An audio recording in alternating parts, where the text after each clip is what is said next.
The quantum array at the SETI listening post in Chile hadn't detected anything unusual in its 15 years of operation. That changed on a warm Tuesday morning when Dr. Sarah Chen's morning coffee nearly spilled across her keyboard. The readings on her monitor made no sense, a signal so powerful it was overwhelming their most sophisticated filters. "Marcus," she called out to her colleague, her voice steady despite her racing heart. "I need verification on Array 7. Dr. Marcus Rivera looked up from his own station, his expression changing from mild annoyance to shock as he saw the readings. The signal wasn't just powerful. It was structured, repeating in perfect mathematical sequences that defied natural explanation. Within hours, every major space agency and astronomical institute on Earth was analyzing the data. The signal's source was clear, a point in space just beyond the Kuiper Belt, where no natural object should exist. But what puzzled scientists most wasn't its location, or even its strength. It was its content. "It's not meant for us," Sarah explained to the hastily assembled panel of international experts. The holographic display behind her showed the signal's complex structure. "The message is encoded in a way that suggests it's meant for a civilization far more advanced than ours. We're intercepting what appears to be a warning." The room fell silent. Admiral James Hayes, representing the United Space Defense Coalition, leaned forward. "A warning about what, Doctor?" Sarah's fingers danced across her tablet, bringing up new visualizations. "We've only decoded fragments, but it seems to be warning about an imminent threat, something that could destroy entire civilizations. But here's the strange part. The warning specifically mentions technological markers we haven't achieved yet. Quantum fold drives, consciousness transfer networks, dark matter manipulation. This message wasn't intended for a civilization at our level of development." "Then why are we receiving it?" The question came from Dr. Yuki Tanaka, Earth's leading expert in xenolinguistics. "That's what troubles me," Sarah replied. "The signal's position suggests it was deliberately placed where we would find it, like a cosmic roadblock, warning us away from something we're not supposed to see." The implications hung heavy in the air. Humanity had long debated its place in the cosmos, whether we were alone, whether we were ready for contact. Now they had evidence not only of advanced alien civilizations, but of conflicts and dangers beyond their comprehension. Admiral Hayes broke the tense silence. "What are our options?" "Standard protocol would be to observe and gather more data," Dr. Rivera offered. "We're clearly not the intended recipients. Perhaps we should." "Wait," Sarah interrupted, her passion breaking through her professional demeanor. "This could be the most important discovery in human history. We may not be the intended recipients, but we're here. We've found it. And whatever this threat is, it could eventually affect Earth too." The debate raged for days. Global leaders argued over the appropriate response. Scientists worked around the clock to decode more of the message. And in orbit, the world's most advanced space vessels were quietly brought to ready status.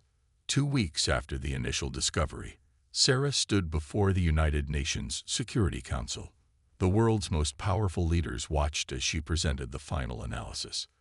"The warning speaks of a breach," she explained, her voice echoing through the chamber. "A tear in space-time that's spreading. The message warns advanced civilizations to avoid this entire sector of space. But here's what we've learned. The breach is artificial, created by something or someone for a purpose we don't yet understand." "And your recommendation, Dr. Chen?" The Secretary General's voice was grave. Sarah took a deep breath. "We may not be the intended recipients of this warning. We may not have the technology it assumes we possess, but we have something else. Human ingenuity, determination, and courage. I recommend we launch an expedition, not just to observe, but to understand, and if necessary, to act. Even though the warning specifically tells us not to," someone asked from the back. "Especially because it tells us not to," Sarah replied. "Throughout human history, every great discovery, every breakthrough, came from those willing to go beyond established boundaries. If there's a threat out there that could one day reach Earth, we need to understand it. We need to face it. Not because we're ready, but because we must be. The silence that followed was different this time. It wasn't the silence of fear or indecision. It was the silence of determination, of humanity preparing to take its next great leap into the unknown. 3 days later, Project Sentinel was authorized. The most advanced ships in Earth's fleet would be modified for deep space exploration. The best minds from every field would be recruited, and humanity would do what it had always done when faced with the impossible: push forward, regardless of the warnings, driven by an unquenchable desire to understand, to explore, to overcome. As Sarah watched the preparations begin, she couldn't help but smile. The warning might not have been meant for humanity, but perhaps that was exactly why humans were the ones who needed to answer it. Sometimes the greatest achievements come not from following the path laid out for you, but from blazing your own trail through the stars. The real question wasn't whether humanity was ready for what lay ahead. The question was whether what lay ahead was ready for humanity's relentless determination to understand, to explore, and to face any challenge head-on. The warning had been meant for more advanced civilizations, but it had found something potentially more powerful: human courage and curiosity. The Sentinel Project's main facility sprawled across the Nevada desert like a chrome city, its buildings reflecting the harsh sunlight. Inside the Central Command Center, Dr. Sarah Chen stared at the latest decrypted fragments of the alien warning, each new revelation more troubling than the last. "The signal's getting stronger," she reported to Admiral Hayes and the project leadership, "and it's not just a recording. It's adapting, changing, almost as if it knows we're listening," Dr. Rivera finished, his usual skepticism tinged with unease. "The mathematical patterns are shifting, becoming more complex. It's like trying to solve a puzzle that keeps rebuilding itself." The holographic display showed the signal's new patterns, intricate geometries that seemed to fold in on themselves in impossible ways. But what caught everyone's attention was the new message embedded within, a direct response to their preparations. "CAS, retreat. You are not prepared." Admiral Hayes studied the message, his weathered face revealing nothing. Could this be an automated defense system, something left behind by the advanced civilization the original warning was meant for? "No," Sarah replied, her voice firm. "This is something else. The original warning was a beacon, a sign posted on a cosmic highway. This is active communication. Something is watching us, evaluating our response." The room erupted in debate. Some argued for immediately halting the project, seeing the direct warning as proof they were moving too fast. Others saw it as validation. They'd gotten someone's attention, which meant they were on the right track. Dr. Yuki Tanaka, who had been quietly analyzing the linguistic patterns, suddenly spoke up. "There's something else in the message, a frequency we hadn't noticed before. It's carrying data, massive amounts of it." Working through the night, the team decoded the new data stream. What they found changed everything. The signal wasn't just warning them away. It was showing them glimpses of what they might face. Strange geometries that hurt to look at, technologies that seemed to bend reality itself, and something else, evidence of other civilizations that had ignored similar warnings. "Look at these energy signatures," Sarah pointed to a particular sequence. "This shows the fate of the last civilization that ventured past the warning. They had technology centuries ahead of ours, and yet the images showed the final moments of a species that had achieved what humanity could only dream of. Their end came not in fire or destruction, but in a strange distortion of space-time itself, their entire civilization seemingly folded into nothing." But instead of deterring the project team, these revelations only strengthened their resolve. Humanity had always faced overwhelming odds with determination and ingenuity. Where advanced civilizations saw insurmountable barriers, humans saw challenges to overcome. "We're modifying the Hyperion," Admiral Hayes announced, bringing up schematics of Earth's most advanced spacecraft. Dr. Chen's insights into the alien mathematics have helped us develop new shielding technologies. We might not have quantum fold drives, but we have something they might not expect. Hybrid systems that combine our technology with principles derived from their warnings. Sarah studied the designs with growing excitement. The Hyperion was being transformed into something unprecedented, a ship that married human innovation with alien mathematical concepts. It wasn't as advanced as what the warning's intended recipients would have, but it was uniquely human in its approach. "We're not trying to match their level of technology," she explained to the project team.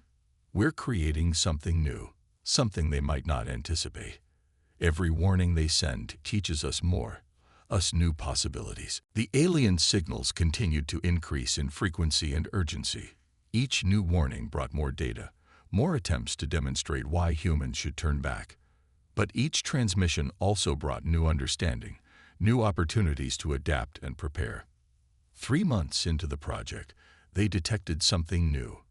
Other signals, faint but clear, coming from various points in space.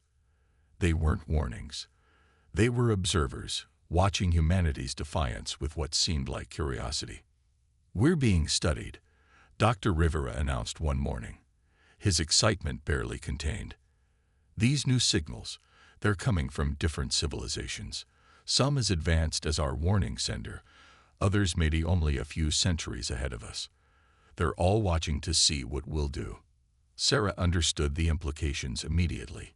Humanity wasn't just deciding its own fate anymore. They were showing something to the galaxy, that determination and courage could stand alongside advanced technology, that being told no only made humans more resolved to find a way forward. As the Hyperion neared completion, its hybrid systems representing humanity's unique approach to the challenge, Sarah found herself thinking about what their defiance meant. The warning had been meant for civilizations that had achieved specific technological benchmarks, societies that had followed a prescribed path of development. But humans had never been good at following prescribed paths. Where others saw absolute limits, humanity saw starting points for innovation. The warning had told them they weren't prepared, that they weren't ready. Humanity's response was pure human spirit. They would make themselves ready. The project moved forward, each day bringing new challenges and new solutions. The warnings continued, but now they seemed less like threats and more like tests. Humanity was showing the galaxy something it might not have seen before. That readiness wasn't just about technology. It was about spirit, determination, and the courage to face the unknown. As Sarah watched the Hyperion systems come online, its hybrid technology representing humanity's unique response to an impossible challenge, she knew they were about to show the galaxy something unprecedented. They weren't just defying a warning. They were rewriting the rules of what was possible.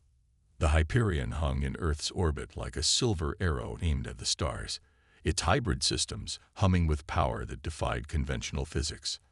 On the bridge, Dr. Sarah Chen ran her final systems check, each diagnostic confirming what they'd achieved. A synthesis of human ingenuity and alien mathematics that created something entirely new. "All systems are green," she reported to Captain Maya Rodriguez, the veteran astronaut chosen to lead this unprecedented mission. "The hybrid drive is stable. Shield harmonics are holding at optimal levels." Maya nodded, her experienced eyes scanning the array of holographic displays surrounding her command chair. "Crew status. All 20 crew members present and accounted for." First Officer David Park confirmed. "Engineering, sciences, tactical, all departments report ready." The crew represented Earth's finest, scientists, engineers, and explorers chosen not just for their expertise, but for their ability to think creatively under pressure. They would need every bit of that creativity where they were going. "Mission Control, this is Hyperion." Maya's voice was steady as she opened the comm channel, requesting final clearance for departure. Admiral Hayes' voice came through clear and strong. "Hyperion, you have clearance. Remember your training, trust your instincts, and show them what humanity can do. Godspeed." The hybrid drive engaged with a subtle vibration that rippled through the ship. Unlike conventional engines, this system used principles derived from the alien warnings to create a new form of propulsion. They weren't as advanced as quantum fold technology, but they had created something uniquely effective. As Earth fell away behind them, the crew felt the weight of history on their shoulders. They were venturing into territory that even more advanced civilizations had been warned away from, armed with nothing but human determination and innovative technology. The first week passed without incident as they traveled deeper into the solar system. The hybrid drive performed beyond expectations, and the ship's sensors, enhanced by their understanding of alien mathematics, provided unprecedented clarity. It was on the 8th day that they detected the first anomaly. Contact, Lieutenant Emma Chang announced from the sensor station. Distance, impossible to determine. The readings keep shifting. Sarah moved to the science station, her heart racing as she analyzed the data. It's a distortion in space-time, similar to what we saw in the warning data, but it's different, more structured. The view screen showed nothing to the naked eye, but the sensor displays painted a picture of reality twisting in ways that shouldn't be possible. As they watched, the distortion seemed to pulse, sending ripples through the fabric of space itself. Hold position, Maya ordered. Dr. Chen, what are we looking at? Sarah's fingers flew over her console as she compared the readings to the warning data they'd studied. It's artificial, a construct of some kind, but not like anything we predicted. It's as if someone took a piece of space-time and folded it in on itself. The ship's hybrid systems suddenly came alive, responding to the anomaly in unexpected ways. The alien mathematics they'd incorporated into their technology was interacting with whatever they'd found. We're receiving this signal, Emma reported, but it's not like the warnings. This is older, much older. The message that came through was unlike anything they'd decoded before. It wasn't a warning or a threat. It was an echo, a remnant of something ancient that had witnessed the very thing they'd been warned about. Sarah's translation programs worked to decipher the message, but what they revealed only deepened the mystery. It's talking about a choice, she said, her voice hushed with awe. A choice made long ago that created this. As they studied the anomaly, more details emerged. The distortion wasn't just a barrier or a warning sign. It was a scar in reality itself, left behind by a civilization that had faced a decision point in their development. A civilization that had chosen a path that changed the very nature of their existence. Look at these energy patterns. Sarah pointed to a complex display of interweaving lines. They're not random. They're preserving something, containing it. Whatever's on the other side of this distortion, it was sealed away deliberately. Maya studied the data with growing concern. Are we looking at a prison? More like a preserve, Sarah replied. Or maybe a chrysalis. Whatever's in there, it's not just being contained, it's being transformed. The crew worked tirelessly to understand what they'd found. Their hybrid systems, born from the marriage of human innovation and alien mathematics, gave them unique insights into the phenomenon. They weren't seeing it as the advanced civilizations would, but their perspective revealed aspects that might have been overlooked by more sophisticated observers. The warnings, Sarah realized, excitement building in her voice. They weren't just trying to keep less advanced civilizations away. They were preserving something, protecting it until it was ready to emerge. But ready for what? As if in response to her question, the distortion pulsed again, stronger this time.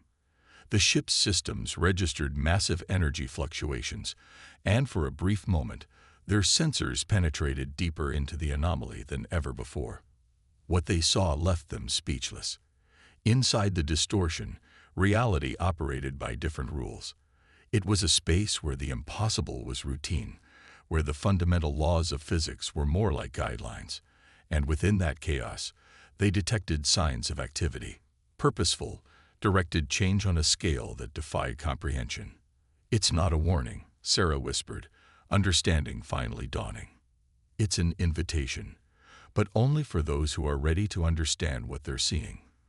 The warnings, they're not just about technological advancement. They're testing something else entirely. Maya leaned forward in her command chair, her expression determined. And what exactly are they testing, Doctor? The ability to see beyond conventional limits. Sarah replied. To understand that technology alone isn't enough. The civilizations they're warning away. They're the ones who think they're ready just because they've achieved certain technological benchmarks. But what we're seeing here requires something more. The Hyperion held position at the edge of the distortion, its hybrid systems harmonizing with the strange energies surrounding them. They had found something unprecedented, not just an alien artifact or a cosmic warning sign, but a glimpse into the true nature of reality itself. And somewhere, watching their response, other civilizations were learning something unexpected about humanity. In their determination to understand rather than retreat, in their ability to innovate rather than merely advance, humans were demonstrating exactly the qualities the warnings had been testing for all along. The Hyperion's bridge was silent as the crew processed what their sensors were revealing. The distortion before them wasn't just a phenomenon to be studied. It was a gateway, a threshold that challenged everything they thought they knew about the universe. We're receiving another transmission, Lieutenant Chung announced. But this one's different. It's coming from inside the distortion. Sarah's instruments confirmed it. A clear signal emerging from what should have been impenetrable chaos. But unlike the warnings they'd received before, this message carried a different tone. It wasn't telling them to stay away. It was asking them a question. Why are you here? The words appeared on every screen, in every system. Simple, direct, and yet loaded with meaning. Captain Rodriguez looked at Sarah, silently asking for guidance. Sarah took a deep breath. We should answer truthfully. Whatever's in there, it's not just testing our technology anymore. It's testing us. Maya nodded and opened a channel. We are here to understand. We received your warnings, but we chose to come anyway. Not out of defiance, but out of a need to learn, to grow, to face whatever challenges lie ahead. The response was immediate. The distortion rippled, its energy patterns shifting in ways that their hybrid systems could barely track. New data flooded their sensors, but this time it wasn't encoded in warnings or mathematical puzzles. It was showing them the truth. My God, Sarah whispered as the information resolved itself on her screens. It's not just one civilization in there. It's many, dozens, maybe hundreds. The images and data told a story that spanned millions of years. The distortion wasn't a natural phenomenon, or even a technological construct. It was a crucible, a place where civilizations that had passed a crucial test were transformed. Each civilization made the same choice we did, Sarah explained, her voice filled with wonder. When they received the warning, they didn't turn back.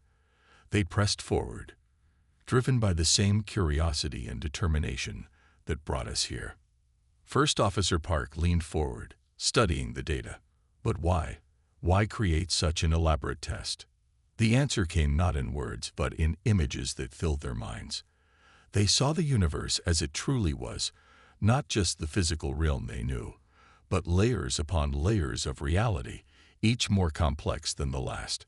And they saw the threat that had prompted the creation of this testing ground. It's coming, Sarah said, her voice barely a whisper. Something from outside our understanding of reality. Something that could end everything. Not just life, but existence itself. The images showed them more. The civilizations that had passed the test weren't just being preserved or transformed. They were being prepared. Each one brought unique perspectives, different ways of thinking, different approaches to solving impossible problems. The warnings, Maya realized, they're not trying to keep anyone away. They're filtering, selecting civilizations that have the right combination of traits. Technical skill is important, but it's not enough. Sarah nodded, understanding flooding through her. They need civilizations that can think beyond conventional limits. Species that don't just accept what they're told, even when the warning comes from someone far more advanced. The ship's hybrid systems suddenly surged with power, resonating with energies from the distortion. The barrier between them and what lay beyond began to thin, becoming almost transparent. "They're inviting us in," Sarah said, her instruments confirming what she could hardly believe. "But they're not demanding or commanding. They're asking. Even now, they're testing our ability to choose." Captain Rodriguez stood from her chair, her decision already made. "Dr. Chen, what happens if we accept? What happens to Earth, to humanity?" The answer came in another flood of images. They saw Earth continuing as it was, humanity proceeding along its natural development. But they also saw something else, a connection, a link between their world and this realm of higher understanding. They wouldn't be leaving their world behind. They would be building a bridge. "We wouldn't be abandoning Earth," Sarah explained, her voice filled with emotion. "We'd be becoming part of humanity's next step, a step that we choose to take, not one forced upon us." The crew looked at each other, each understanding the magnitude of the moment. They had come seeking answers, driven by human curiosity and determination. What they'd found was an invitation to join something greater than themselves, not by abandoning their humanity, but by exemplifying its finest qualities. "Look at these readings," Sarah pointed to a new set of data. "The hybrid systems we created. They're not just letting us communicate with whatever's in there. They're showing us a new way to interface with it. A human way." The implications were staggering. Humanity wouldn't be absorbed or overwhelmed by whatever lay beyond the distortion. Instead, they would bring their unique perspective, their innovative spirit, their determination to face challenges head-on. Maya stood at the center of her bridge, feeling the weight of the decision before them. They had come seeking answers, but they had found something far more important, a chance to prove that humanity's greatest strengths weren't in their technology, but in their spirit. "Send our response," she ordered, her voice firm with conviction. "Tell them we understand. Tell them we're ready." As the message was transmitted, the distortion began to change. The barrier wasn't dissolving. It was transforming, creating a passage that was uniquely suited to their hybrid systems, to their human way of thinking and perceiving. They weren't being asked to abandon who they were.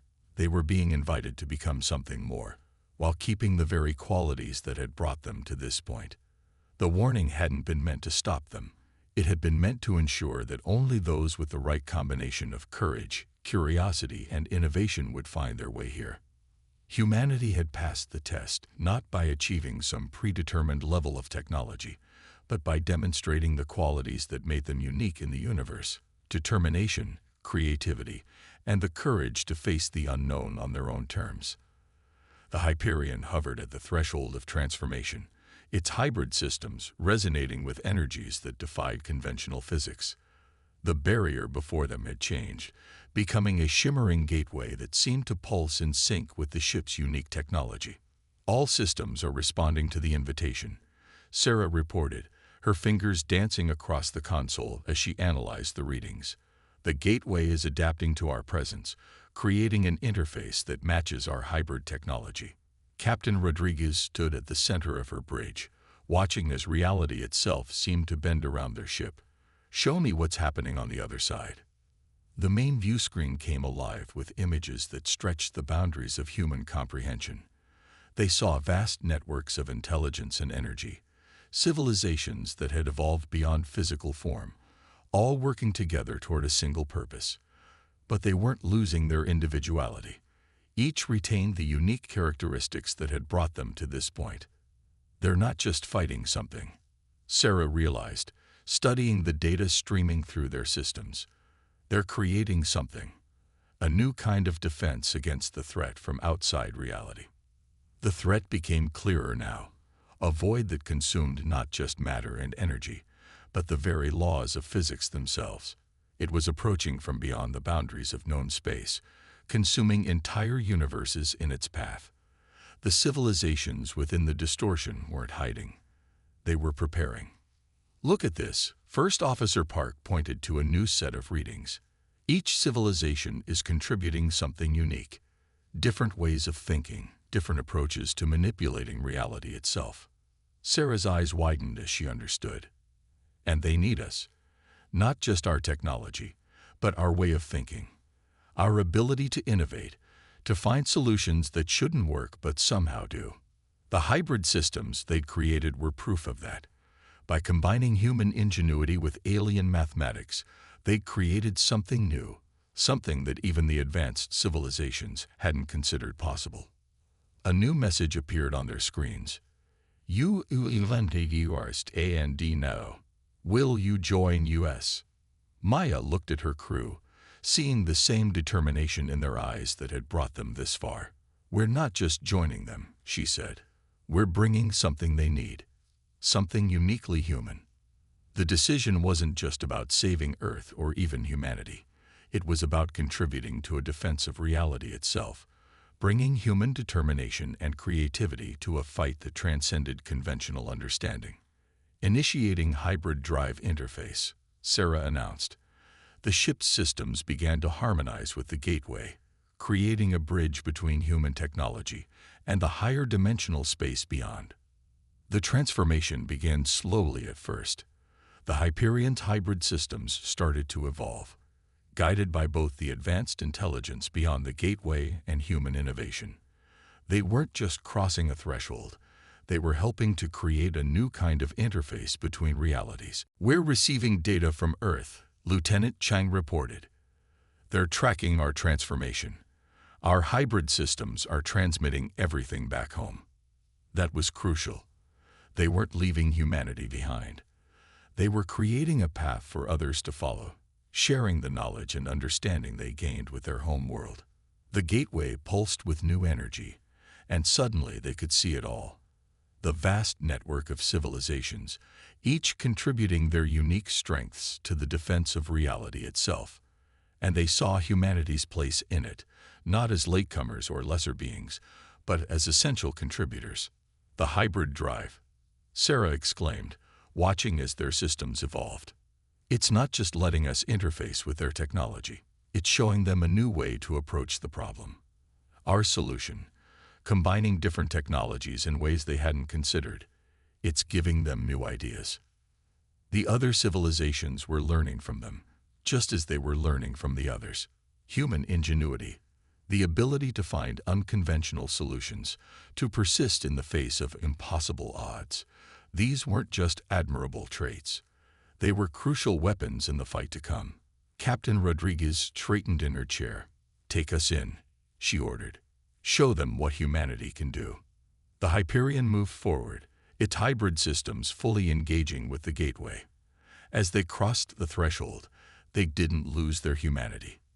They enhanced it, combining human determination and creativity with understanding that transcended normal space and time. The transformation wasn't an ending. It was a beginning. Humanity had proven itself not by achieving some predetermined level of advancement, but by demonstrating qualities that the universe desperately needed: courage, innovation, and the unwavering determination to face any challenge. As the Hyperion completed its crossing, its hybrid systems, now fully integrated with the higher dimensional space, they sent one final message back to Earth. It wasn't a warning or a farewell. It was an invitation, a promise that humanity's journey was just beginning. They had come seeking answers to a warning and found something far more important: proof that humanity's greatest strength wasn't in their technology or their advancement, but in their spirit. The warning that had been meant for others had found its perfect recipients after all. In the vast network of civilizations preparing to defend reality itself, humanity would take its place not as followers or latecomers, but as innovators and pioneers. The very qualities that had made them ignore the warning: curiosity, determination, and the courage to face the unknown, were exactly what the universe needed. The Hyperion's journey had ended, but humanity's true adventure was just beginning. They had shown the cosmos something it desperately needed to see: that sometimes the most important solutions come not from the most advanced civilizations, but from those willing to forge their own path through the stars.